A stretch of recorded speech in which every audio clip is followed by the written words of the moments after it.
என்ன பொறுத்தளவுக்கு இந்த "திருஷ்யம்" சீக்வல் வந்து ஒரு அபூர்வமான படைப்பு தான். ஏன்னா ஒரு படம் ஹிட் ஆச்சு அப்டின்னா, அத ஃபிரான்சைஸா மாத்தி அடுத்தடுத்த பார்ட்டா வந்து ரிலீஸ் பண்ண ட்ரை பண்ணுவாங்க. அதுக்கு மக்களுக்கு வந்து பெருசா அந்த படங்கள் மேல எதிர்பார்ப்பு இல்லன்னாலும், அதுக்கான ப்ரமோஷனல் மெட்டீரியல்ஸ்லாம் ரிலீஸ் பண்ணி, மக்களுக்கு அந்த படத்து மேல ஒரு ஆர்வத்த உண்டு பண்ணி அவங்கள தியேட்டருக்கு வர வைப்பாங்க. ஆனா இது முழுக்க முழுக்க ஒரு கன்டென்ட் ஓரியன்டட் படம்.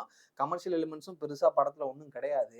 ஒரு நார்மல் ஃபேமிலி ஒரு கேஸ்ல மாட்டிக்கிறாங்க. அதுலருந்து அவங்க எப்படி தப்பிக்கிறாங்கன்ற அந்த நாட்ட மட்டும் வச்சு முழுக்க முழுக்க ரைட்டிங்ல மட்டுமே ஆடியன்ஸை ஹோல்டு பண்ணி ஆடியன்ஸை ரசிக்க வச்சு ஆடியன்ஸை எக்ஸைட் பண்ண வச்சு படத்து மேல ஒரு எதிர்பார்ப்பை உண்டு பண்ண படம்னா அது இந்த "திருஷ்யம்" சீக்வல் தான். அதுவும் பர்டிகுலரா இந்த பார்ட்ல எனக்கு பிடிச்சிருந்தது, நான் படம் பார்த்த அந்த தியேட்டர்ல இருந்த ஆடியன்ஸ் தான்.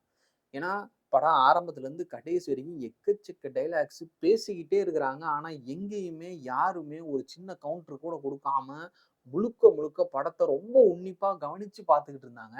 அதுக்கு காரணம் அந்த லாஸ்ட் 2 பார்ட்ல அவங்க பண்ண அந்த சம்பவங்கள் தான். ஜார்ஜ் குட்டி கண்டிப்பா ஏதாவது ஒண்ணு பண்ணுவான். கடைசியில இவன் எதையாவது ஒண்ணு செய்வான் அப்படின்னு எல்லாரும் ஆடியன்ஸ் அப்படியே ஆர்வமா உட்கார்ந்துன்னே இருக்கிறாங்க.